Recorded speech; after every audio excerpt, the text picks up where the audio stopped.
February 12th, 2008 started off to be a really great day. It was Haley's 17th birthday. We had a family breakfast that morning.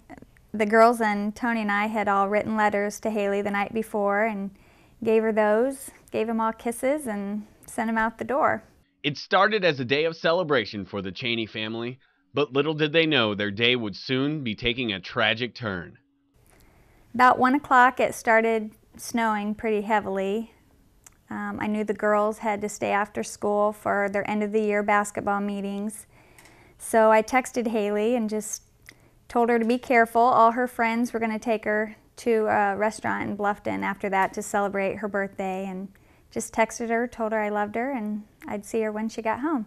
At about 4:45 in the afternoon, I was actually at the license branch taking a test, and I got a phone call, didn't pick it up, and I just continued with the test, and I got another phone call, I could feel my phone vibrating, and that time I picked it up. I don't know why, normally I would not, and I picked it up, and the person on the other end proceeded to tell me that my daughter, Haley, was in a car accident. What looked like a minor accident left Tony and Angie's oldest daughter, Haley, fighting for her life on her 17th birthday.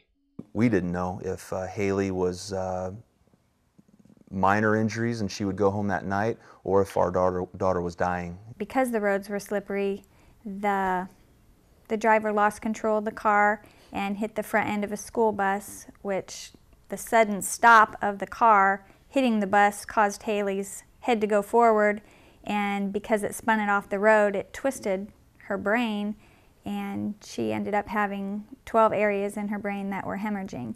Well, Haley had a diffuse brain injury from a car accident, and there were a lot of changes on her head CT when she came in.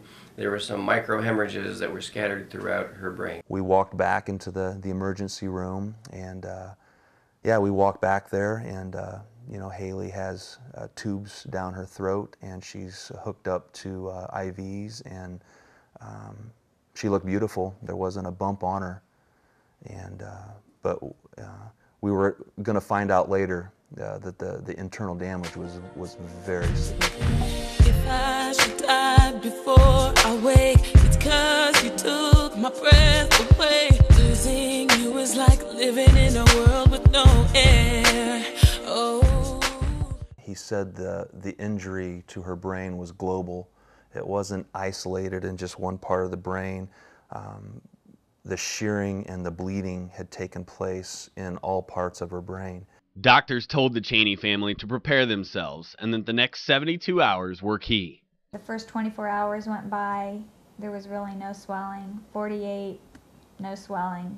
72 went by, you know, I remember asking the doctor, you know, are we out of the woods? I don't care how, you know, what kind of person Haley ends up being afterwards. I just wanted to know that she was going to live. I walked, I ran, I jumped, I flew right off the ground to flow to you. There's no gravity to hold me down for real.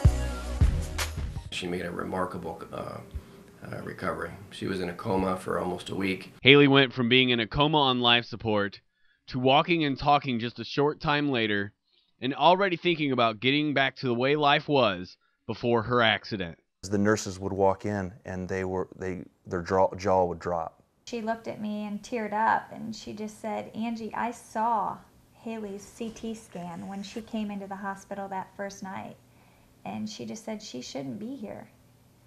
And to see what she's doing now is nothing short of a miracle. It was literally daily new things. I mean, one day she would, like Angie said, she would begin trying to say words. The next day she was completing the word.